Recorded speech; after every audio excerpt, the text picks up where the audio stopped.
You're listening to the Teach Better Talk podcast featuring expert educators eager to share progressive tactics to reach more students. Teach Better Talk is created by teachers and fueled by passion. Let's get started. Hey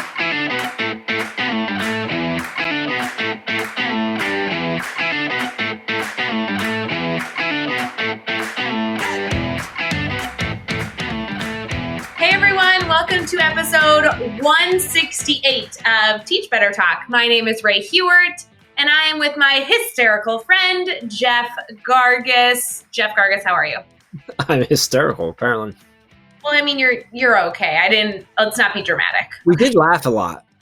We did. This was a fun episode. We laughed a lot. This was a lot of fun. I really needed this today. It was great. So I'm doing great, Ray. How are you doing? How are you hanging? Are you good?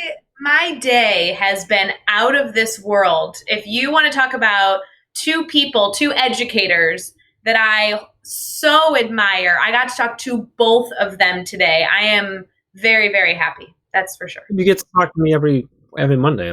What's the big deal? No. Not you, Jeff Gargis. I got to do a daily drop-in this morning with Lavana Roth, and I got to do a podcast recording with Kim Bearden. I think my day's been made. What else is there? This is it. We've had the best day. That was a good day. A good day for you. I like it. So, this was a little bit longer episode because we asked I took us off topic right off the bat with Kim. So I want to get there pretty quickly, but I do want to see, can you mention really quick, we have something pretty cool going on that we just announced that's going on for the next 6 weeks. This new webinar series that we have going on, Better at a Distance. Am I saying that right? Yes, that's true. It's called Better at a Distance. I should know that way better than my confidence level right now. Can you give us I'm going to do it because you joked that I do this to you all the time, but I'm going to do it for real. Can you give us the 60-second version of what this is and how do I get in? I can. So we do a lot of professional development in districts, and we do a lot of free professional development in our private Facebook group. But so many of you have reached out saying, Ray, I'm not in either of those areas. My district hasn't brought you guys in to do PD yet, and I don't have Facebook, or I'm not choosing to be a part of the Facebook group. Where can I get some training? And so we decided that we are kicking off a teacher webinar series titled Better at a Distance. So here's how we're going to make it work. And we wanted to make sure that it still upheld all the elements that we love about Teach Better. We really, really value family. We really, really value deep discussion. We want to make sure this is really purposeful if you choose to participate. So here's what we did. We are going to do a webinar training on Monday afternoons and then do a Q&A on that same topic on Friday afternoons for 6 weeks. So the topics are super good. I'm reading it off of my phone for those of you that are watching on our YouTube channel of our introduction.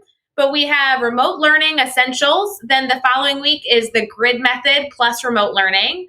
We have ending the year strong during remote learning. The next one is meaningful classroom celebrations. Then our 5th week is dedicated to educator mental health. And our final week of our Better at a Distance webinar series is all about transitioning back to the new normal. And let me just give a shout out really quick. So this is a free webinar series where you're not only going to get the training, but also a Q&A on that topic. So you're really getting 12 sessions in this 6-part series. But what I love is that we are bringing in our speakers network to help us do this. So we are getting training not only from Chad Ostrowski and myself, but also Mandy Freilich is coming to hang out. Kevin Butler is going to come join the fun, and a few others that we'll be celebrating later. So I really would encourage you guys, sign up. It's free. You'll have access for a lifetime because we're going to house all these recording after the fact in our academy. And in my mind, it's a win-win. So come join us. It kicks off on next Monday on the 4th of May. Ray, how do I get in? Oh, that's super easy. teachbetter.com/webinar series. That's it. Register. Boom. It's free. Boom. Name and email. Boom. You're in. I love it. That's awesome. Thanks for sharing that. So I do want to let's get into this episode. You already mentioned a little bit about it, how excited you are about it, but this was a great episode. If you don't know Kim Bearden is a co-founder, executive director, and a language arts teacher at the highly acclaimed and world-renowned Ron Clark Academy, which is, if you don't know, is this incredibly innovative middle school and educator training facility down in Atlanta. Kim has had more than 75,000 educators from all around the world visit her classroom. and attend her workshops and find better ways to engage students, promote academic rigor, and create a climate of this in culture really in the classroom to promote success for their students. Beyond that, Kim was also honored at the White House back in 2016 for being inducted into the National Teachers Hall of Fame, which is incredible. She's also author of a few amazing books. You probably know her Talk to Me. She's got a new book coming out as well. And we're going to talk about what that new book is. She dives into it. It sounds awesome. We're going to let Kim tell us all about that. And you got to listen through because Kim may or may not be giving away a copy of Talk to Me. So maybe you listen through and find out how to win that copy from Kim directly. So anything else, Ray? I know it's a big one because you've actually been in the classroom. You've been down there. You've seen her speak. You've seen her teach. And now we had her on the podcast. Anything you want people to really focus on while listening to Kim talk? Other than everything, literally. I know. I mean, you joked with me before, after, and during. I fangirled out the whole time, guys. She really is an amazing educator that does a ton to support others. She's extremely generous. And I really would encourage you all to not only enjoy this amazing podcast, there's so many takeaways, but also connect with her because this is just the beginning. Yes, I love it. And I gotta add on, and one more thing is just the fact that Kim is just so genuine. What you hear, what you see is what you get when the camera's on or off, when the mic's on or off, it doesn't matter. She is just awesome. It was so much fun. And we talked for a long time before and afterwards as well. So super excited for you guys to hear this one here. Let's get into episode 168 with Kim Bearden.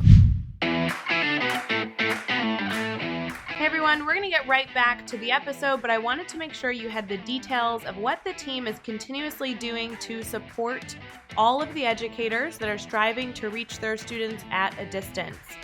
Now, while we will continue to push out content like blogs, podcasts, free downloads, and online courses to support you, we wanted to do more.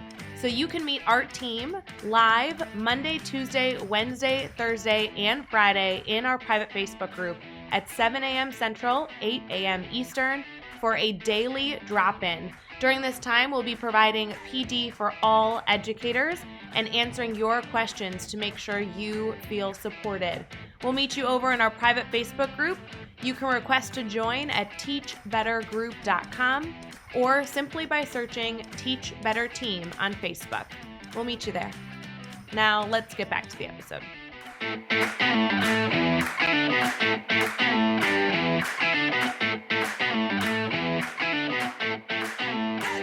All right, we are here and we are chatting with Kim Bearden. Kim, we're already laughing and having a good time and joking around, and that gets me excited because I just know we're going to have a blast doing the podcast. We're super excited to have you on. Really excited to sort of dive in, learn more about you and your story and what you got going on. But before we get too deep, just how are you feeling right now? You know what? I can't complain. I'm doing the very best I can be under these current situation. So I'm grateful. It's one of those times I think all of us have paused to stop to say what's truly important. What are we grateful for? And made us appreciate relationships and our loved ones more than ever before. And I'm sheltering in place with a house full right now. I have 3 18-year-old sons. I have 2 alumni who are living here with me, and my husband, and 2 dogs and 2 cats. So we're wow. Yes. So you're definitely not lonely. I am not lonely. I am not. Well, Kim, we're so excited to have you here, and I want to make sure our listeners learn all about you. I've been following you for years and years and years, and I've gotten so many ideas that I've been able to truly take and bring right back to my classroom. So you have been so big in just me creating my own educational experience. So I want to make sure our listeners get to hear about what you do in education, and I can only imagine it's a hard question to answer. So can you share a little bit about what you do? Absolutely. And first of all, thank you, Ray, for that. That means so much. Both of you all are an inspiration, and you do so much. So I'm grateful to be here with you all. But I am the co-founder and executive director of the Ron Clark Academy located in Atlanta. And I also teach language arts there.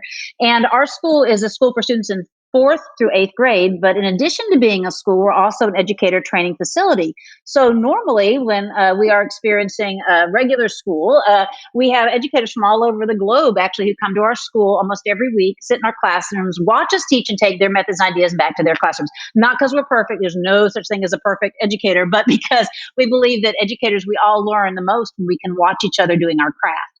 We've kind of transitioned to be doing a lot of virtual things right now with educators during this time, but our school is a really great place. And in addition to that, I am also I've been an educator for 33 years, but I'm also an author and I am a mom, and just very, very grateful for all the roles I get to play. Lots of roles, and I love it. And you can just feel the passion of everything you do in your voice when you answer that, which I just love. I'm curious to dive into. You said you're shifting to virtual. Can you walk us through sort of what was that like when you and your team you started thinking, okay, hey, like this is happening now. Kids aren't coming in. How do we shift? What do we do? Like, what were the things that went through your mind? What were the most important pieces? And then how did you sort of manage yourself, your classroom, but also as the executive director, the entire team there and everything that you're doing?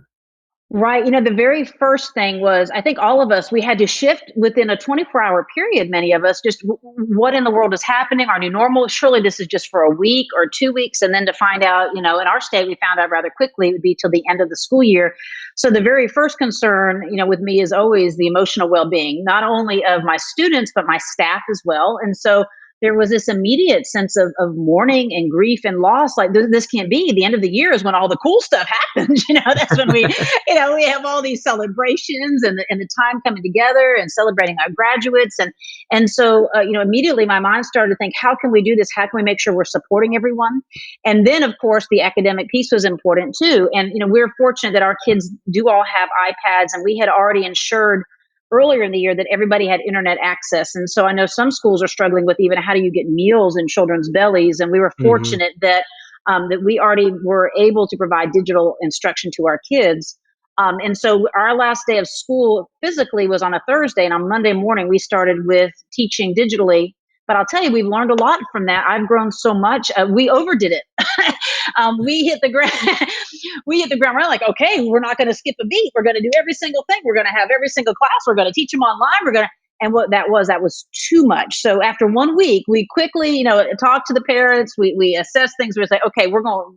This is not meeting our emotional needs to just almost take a breath. And so we've definitely modified our schedule, how many hours of online teaching we're doing, but then we also balance out with some fun activities for our students.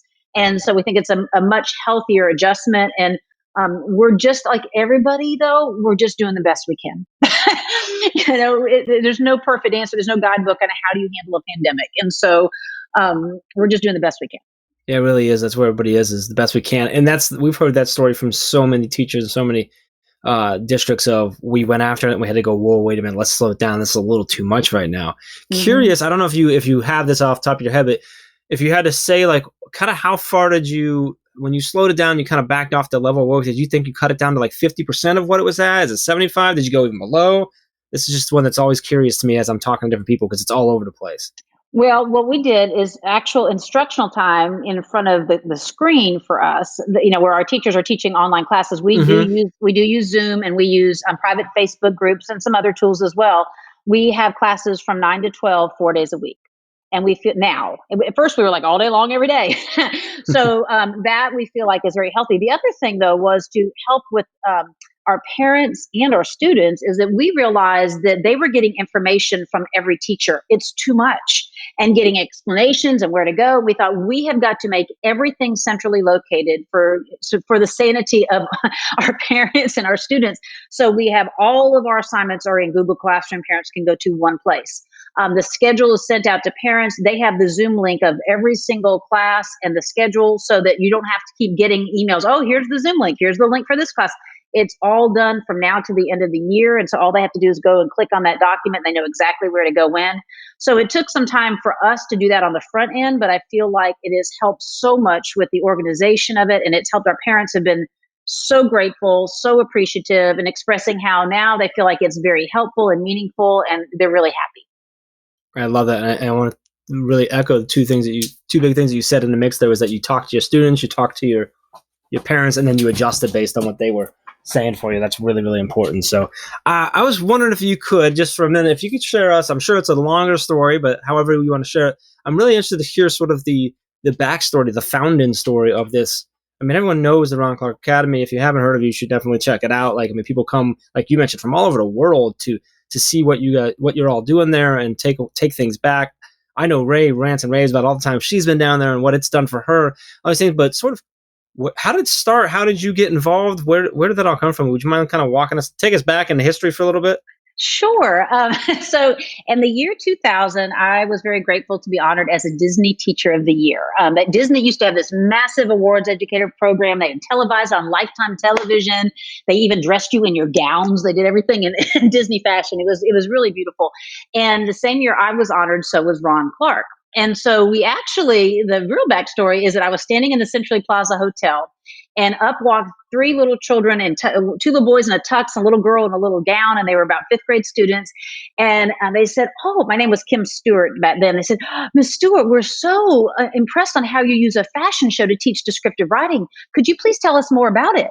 And I was like, "Disney thinks of everything. They have these little precious Disney children here who know my whole bio." Well, they were not Disney children or employees of Disney. They were Ron Clark students. And so Mm.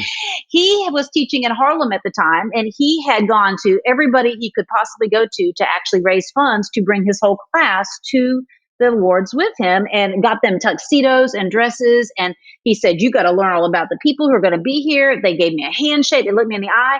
And I was like, whoever taught these children, what an incredible educator he must be. And so I kind of met his students. Well, I did. I met his students before I met him. So when he was the overall Disney winner, I was the middle school winner. And so we got to spend a whole year together at different events. And when we would spend time together, we just hit it off. He had all this passion, all this enthusiasm. And so he said, "Kim, you and I, we should start a school together one day." But y'all know teachers say that all the time. Like, I was like, "Sure, we'll start a school together." When I was very happy where I was, I didn't think it would happen. And then Oprah had the Disney teachers on her show, but she was very taken with Ron, did this whole segment on him, and said that he should write a book. And he wrote a book called The Essential 55. Some of you may have read that book. But I tell you that part because the book, she made it one of her book picks, made it a New York Times bestselling. It was number 2 in the nation, right behind Harry Potter. And because, when Oprah would recognize these books. And so he called me back up and he said, "Kim, I'm going to take the money from this book. I'm going to put it in a foundation. I'm going to start the school. Come to Harlem. I want you to co-found the school with me." And I said, "Ron, that sounds beautiful. My family's here in Atlanta. I just can't move everybody to Harlem. But if you come to Atlanta, I'm in."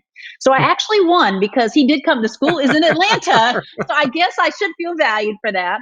He came to Atlanta. We looked at 50 sites all over Metro Atlanta, and we came upon this old 100-year-old factory, eyesore in the community. And we took the money from the Essential 55. We purchased the facility, and then it took us 3 years. So a lot of times people will send me emails that say things like, "I want to start a school in the fall. Could you meet me for coffee and tell me how to do it?" I'm like, "It's like In the fall. three, like it's like 3 years." So, we're very blessed to have the things we have, but it took us 3 years. And I know this is a whole long story to tell you, but so I do want people to know that there's patience behind it. I was actually working at another school at the time. I was a middle school principal, still in the classroom too. I always insist on teaching at least one class when I was a principal, and because my heart's in the classroom. But on that last year before we opened, I full time committed to working with Ron on opening the school. And so it took us a while to piece together, because the funds ran out after we bought the building. And even though it was this 100-year-old rundown factory in Atlanta, it was still expensive, right? Mm-hmm. So we had to get the community to come together and support us. And the last piece of the puzzle I'll tell you is that he was like, "It's going to be great. You'll teach all the language arts and reading. I'll teach the math and the history, and we'll get a science teacher. And you know what? It'll be just the easiest. We'll travel around the world with kids. We'll let people come and sit in our classes and watch us teach. It'll be the greatest thing. It'll be so easy." And all of those things were true, but it was not easy. It was the hardest thing I've ever done, but the most meaningful thing professionally. So if I had known how hard it was, I don't know if I would have been brave enough. So I am so grateful to know that it just unfolded the way that it did. Yeah. That's awesome. I did not know that story, so I really appreciate you sharing. That's great. That was a long one, wasn't it? No, that's a great one. And I think the mention of patience is so important. It's that whole overnight success. No, it's not an overnight success. It was 3 years, right? And I'm sure that wasn't the last time you guys had to work hard. So I love it. So I'm interested to hear your answer to this. So one of the things we always talk about on our podcast is failure, and talking about telling stories of times that we've had failure. And I always joke that I've been very fortunate to fail a lot, because I've learned from everything, that all my trips and stumbles and face plants along the way. I wonder if you can share a time in your journey that you've had a failure, a struggle, or a challenge you've had to overcome. Kind of share what happened, how did you overcome that, and then what did you take away from that experience? Well, I just shared one already with you at the beginning, is that when we first started the digital teaching, we really didn't we should have maybe even taken a few days to, really set aside, okay, how are we going to do this? We just jumped in too quickly without the appropriate planning and taking into consideration all the different stakeholders involved. And so I kind of already explained one kind of one failure there, and I think that's important. I think what I guess because there's many things personally I've had failures in life and professionally, but I guess because we kind of talk about the history of the Ron Clark Academy, maybe because this kind of has a gem of advice for people, and maybe that's important. So one of the things that Ron and I learned as we were trying to start and build something, and many educators try to build different kinds of divisions of what they do, is that we had to rely on connections with people. And we had to go to people and ask for help and ask for advice and things like that. And I think that one of the things that's really important to know that as you're building relationships with people, it's sometimes more important to ask for advice than it is to ask for money or ask for sponsorship. And you may think, well, why is that? Well, because if you go to people you value in your community and you say, I'm creating this, or I want to start this nonprofit, or I want to do this for my children. Do you have any advice to offer me? There's value in that because, first of all, you learn to make the right choices before you make mistakes. But then after you take that person's advice, that second follow-up conversation is a great time to say, I've taken your advice and let me tell you how it benefited me. Let me tell you what happened. And quite often when you do that, then all of a sudden there's people like, you know what, this person is someone who is moldable. This person is someone who listens. And so quite often then the advice, then the sponsorship or the support is just offered by the person. And so that was a really important lesson for me to learn. And the other thing that we learned is that we made a lot of really close connections with individual people, which is important. But we connected with some organizations and we loved the connections we had, but people leave. People go to different businesses or they go to different companies. And once they leave, we realized, oh, wait a minute, we knew one person there. That was like our bestie, and oh, she's gone. And so then we realized the importance of a breadth of connections, and that you don't want to just rely on one person. You really want to reach out to an entire organization, tell them things you're doing, work with them, and that's really a great way to nurture those connections that are needed. Not just because you're trying to get something, but I'm talking about in life. We all know that relationship building is one of the greatest ways to amplify our purpose, to be able to reach out to people and be able to help people. Oh, Kim, I think that's so important. I mean, your focus on connections is not only something that I hope educators really take on as an important element of their life, not only for us to grow, but also because it can really benefit our students, not only in the lessons we design, but the things that we can offer them. So that is so spot on. I love it. In terms of what's keeping you excited about education, I mean, I have followed so much of what you've done. You continue to just build people up and provide so many strategies for educators to be better every single day. And I have to know, like, what fuels your fire? What really gets you excited about the work that you're doing right now? Well, I do think that people have understood from the Ron Clark Academy, at first when they could come and see what we're doing in person. In education, if you think about it, it's one of the only places where we go through our training to be educators, and then we go into a room and we close our doors, and you could work with the best teacher in the country, but never have seen that teacher teach. Because we're in silos. You'll sit in staff meetings together. You might work on a lesson together, but when do you watch one another doing a craft? And so I think that one of the things I'm really proud of at the Academy is people have started to understand, oh, there's value in watching another teacher teach. For some of us, we go through our student teaching experience, and y'all know if you were paired with a good teacher or a great one, that's great. But if you were paired with a mediocre teacher during student teaching, that may be the only teacher you ever watch in action. And so I love that now people are starting to understand the value of, I should just pop in and watch you teach that. Not because it's perfect, but because I'm going to learn from it. What would I do the same? What will I do differently? What could I take back to my classroom? But also in this new digital normal that I'm experiencing, I will tell you personally, I have had to grow at a huge rate with the use of technology. In my classroom, with my students, it's a one-to-one initiative, and I've got a Promethean board, which I love and everything, but I tended to rely on the same things that I had kind of always grown comfortable to do. And this has forced me out of my comfort zone. I'd never even done a Zoom before, or GimKit or any of these other things. I'd never done any of those things. I've been doing this for 33 years. Y'all, I started with a chalkboard, and when I got an overhead projector, I thought I was killing it. so I'm excited when you try to look for the silver linings. I'm excited that there are things I have realized now that when I go back, hopefully sooner rather than later, that we'll be back in our classrooms right as we were with our students before. I think I'm going to be that much stronger of an educator because the tools that I've learned to use during this time. And so I'm going to be able to use those in different and new innovative ways in my classroom. Oh, that's so spot on. I love that reflection because you're right that we're not only striving to, keep excited about the work we're doing, but truly with, COVID-19 really taking a toll on impacting how we do our day-to-day work, trying to, embrace the change and be our best is really at the forefront of the conversation for education right now. That's awesome. I know that you offer a ton of advice to educators. I have personally sat in keynote speeches that you've provided. I've actually seen you teach numerous times at the Ron Clark Academy. I mean, the work that you do, you are constantly throughout the books and the speeches and the webinars and all the facilitated discussion, you're constantly offering advice. But I have to ask, with an educator that might be listening right now, whether they're new to the field or maybe they're a veteran teacher and they've been in the classroom for a while and they're just really striving to carry this teach better mindset of being a little bit better today than they were yesterday and a little bit better tomorrow than they were today. What is your favorite piece of advice to offer educators? Well, I think when we're talking about in the context of how you just framed that, I think that, one of the beautiful things that we have available to us is that we do have technology and social media. It can be both a blessing and a curse, right? It's a blessing because you're able to get ideas and share wisdom and make connections with other educators and collaborate and grow excited.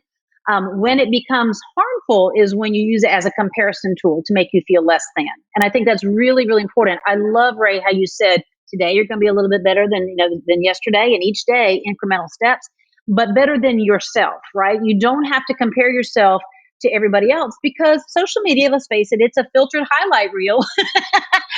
Very few people post, oh, this was an epic flop, and they don't post that. They post their wins, and we should celebrate their wins. But I've seen teachers saying, oh my gosh, I saw that there's that teacher made an entire bedroom into a classroom for home. Some of us are doing all we can do not to have our dogs crawling on top of us during the webcam. You don't have an extra space to set up, or this teacher uses all these tools and you may not. And so what I would tell teachers is that the single greatest thing, not only during this pandemic, but also in our classrooms, above all else, above all the whistles and bells and all the fancy things, is that you work on those relationships.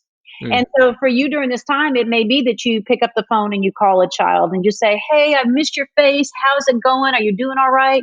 It may be that you send a thoughtful email to that child. And if you're doing that, to me, that's the most important thing. And that's something that any of us can do. That's the most important thing. And so the comparison trap is dangerous. Use other people's good work to celebrate it and to be inspired by it and to help drive your ideas and push you, but don't let it make you feel less than. Jeff, that was the mic drop right there. That was it. Yeah. I love that. I had a mentor when I was younger who someone that I quote all the time. I never mention his name, but I bring things up that he said to me a lot. One of the things he used to always say to us was, compete, but don't compare. So you can compete if you're competitive and you want to drive by using someone's ideas or their success to drive your success more, to learn from them and to try and grow.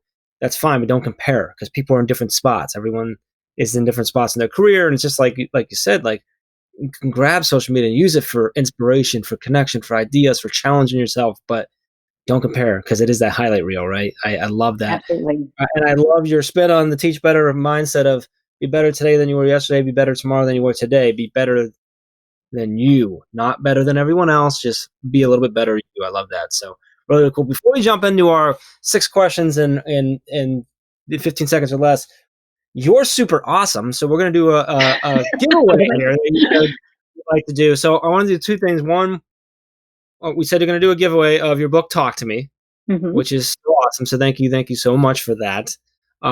And we're going to make it really simple because Ray says that I always make our giveaway things too difficult. So if you're listening, whatever you're listening on, take a screenshot or a picture of whatever, of your phone or your tablet or your computer, wherever you're listening, take a screenshot of you listening right now and then tweet it out to us. Make sure you hashtag Teach Better Talk and tag Ray and I, and you should definitely tag Kim as well.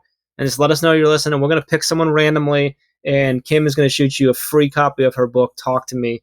And that's so awesome. Thank you so much for doing that. For those who don't know, can you give us like the quick overview of what is Talk to Me all about? Absolutely. So as I keep going back to the idea of relationships, we know they're the key to everything. And so Talk to Me, the subtitle is Find the Right Words to Inspire, Encourage, and Get Things Done.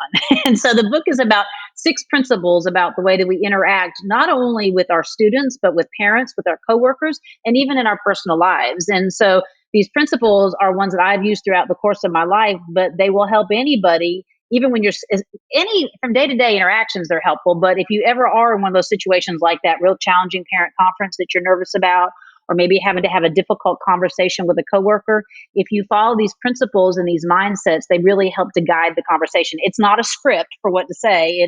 It's authentic mindsets to help you be able to navigate. And so things like taking into consideration other people's perspective, the motivation behind why you do what you do, the importance of validation and appreciation. And so there's all these different little exercises even in the back of the book, though, to kind of help you practice and help you really hone in how you can communicate more effectively with others. I love it. Are we allowed to talk about the new book, the upcoming book? Yes, this is really exciting stuff. That's coming very soon. So Ray mentioned she's heard me speak several times, but I do want to, if anybody who's listening has ever heard me do a keynote, sometimes I do keynotes. I talk about my personal experiences and just a really rough experience I went through in my personal life. And just, we all have a story. And so people have always said, I wish you'd give us more of the scoop. And so this book, it's the download, it's the scoop, but it's not just a memoir because I that feels so like I'm too young to write my memoir. But what it is the book is called Fight Song. And it's got principles as well. It's 6 steps to passion, power, peace, and purpose. And so the book it has flashbacks where it starts all the way back in 1999 of things I was going through in my personal life with a divorce and betrayal and being financially broke and being a broken soul just in the floor of my closet, sobbing my eyes out. But what steps I took to find that purpose, that peace, that joy in my life. And it may sound like Debbie Downer book, it's not chicken soup for the depressed soul. It's it's it's actually written in a way that it has the flashback, but then there's a lot of humor instilled in it. Say, yeah, but here's what I needed to consider. These are the things, the steps that I took to get to where I am. And it's not like I have a perfect life now because none of us does, but how I'm able to handle obstacles and challenges my way and have that sense of purpose and joy, even when everything doesn't go as planned. And so the book is called Fight Song. Like I said, right now it's going to be released June 7th. It's possible it might be moved back to June 14th. I'm just waiting on the editor's final date, but I'll be posting a lot about that online as we get a little bit closer to the date of the release. And I'm really excited about it. A little nervous too, because whenever you publish a book, it's kind of like giving birth, and this time I'm putting my personal business out there. So, yeah. But hopefully it's done in a way that uplifts and helps people heal, but also gives them hope and a little bit of joy. I love it. Yeah, I can only assume educators are going to run out to grab that copy, order it on Amazon immediately. All of your books have been so wonderful. I can only imagine this one will be the best one yet. Who knows? Well, thank you. Yeah, I'm excited for just that sort of authentic look, and that's really, really cool. So, all right, speaking of challenges, we're going to do a little challenge right here. We're going to do the next 6 questions. Your goal is to answer each one in 15 seconds or less. Are you ready? Oh, gosh. I'm talkative. We know that. Okay, here we go. I'm going to focus. I said it was going to be a challenge. Yeah, I wasn't lying to you. All right, here we go. What is one EdTech tool you cannot live without? Lately, it's Zoom. I have to use Zoom every day. Well, give us a book you're reading right now. White Fragility by Robin DiAngelo. Who do we need to follow on Twitter or Instagram today? You can give us up to 3. Okay, Dr. VC Jones, Dr._VC Jones, that's Camille Jones. Hey Corey Collins, HeyKoreyCollins for reading strategies. And I have to give my buddy Ron Clark _. Can we give a shout out really quick to Dr. Jones, who's keynoting the Teach Better Conference 2020 this year in October. We're so excited to have her. She's a rock star, and y'all, as talented as she is in the classroom, she's just the most beautiful soul. Oh, I adore that woman. So excited for that. Give us a good YouTube channel or website for educators.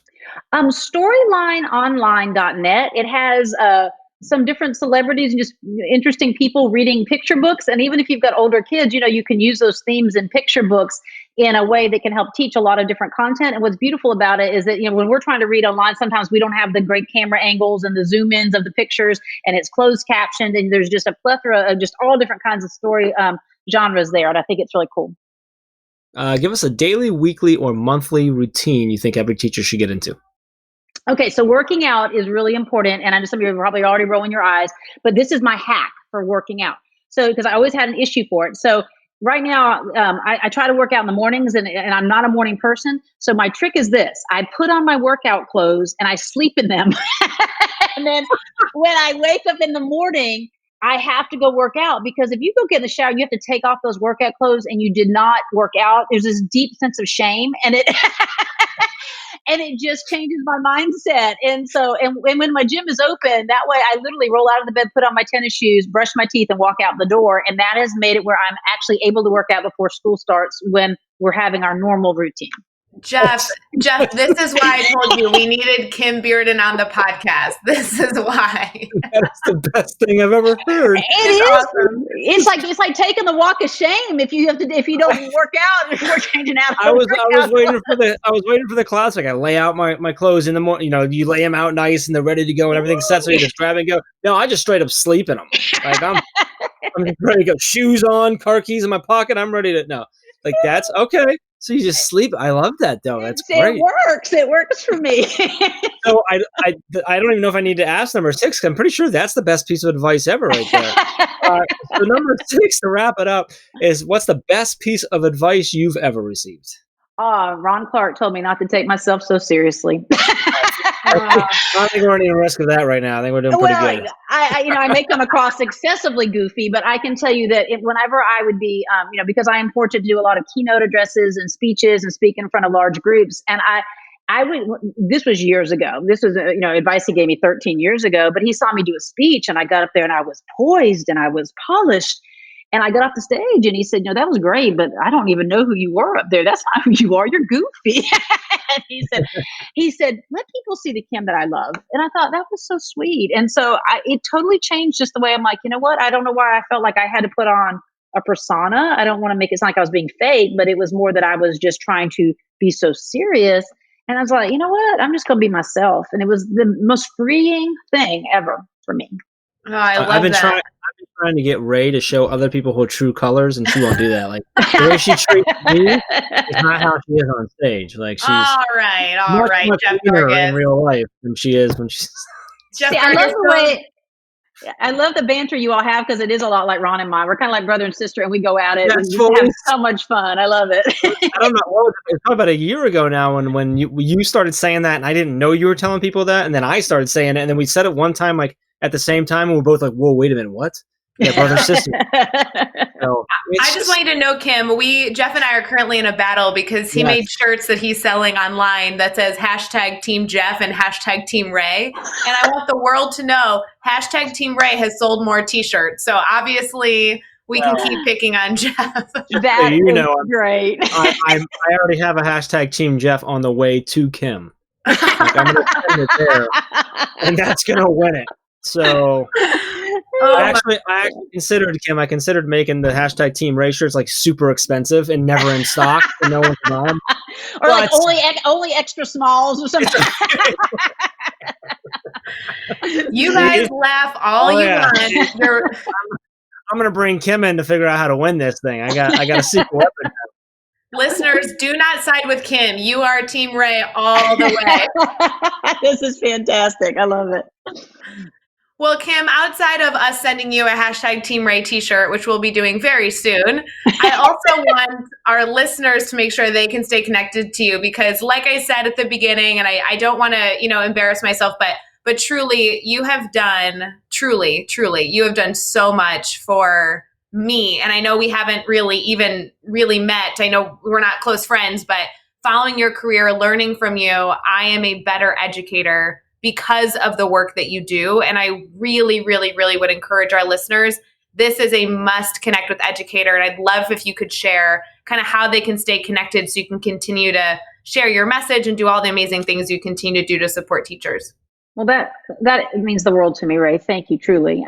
So I'm at Kim Bearden everywhere, which makes it really easy. So it's KIM, B like boy, EARDEN. And then on Facebook, I have two different Facebook accounts. There's a Kim Bearden one, but there's also Kim Bearden Educator. But Instagram is really my go-to, and Twitter more than anything, more than the Facebook. But also, I got to give a shout out for the Ron Clark Academy, because a lot of the things I share, we're Ron Clark Academy in all forms of social media.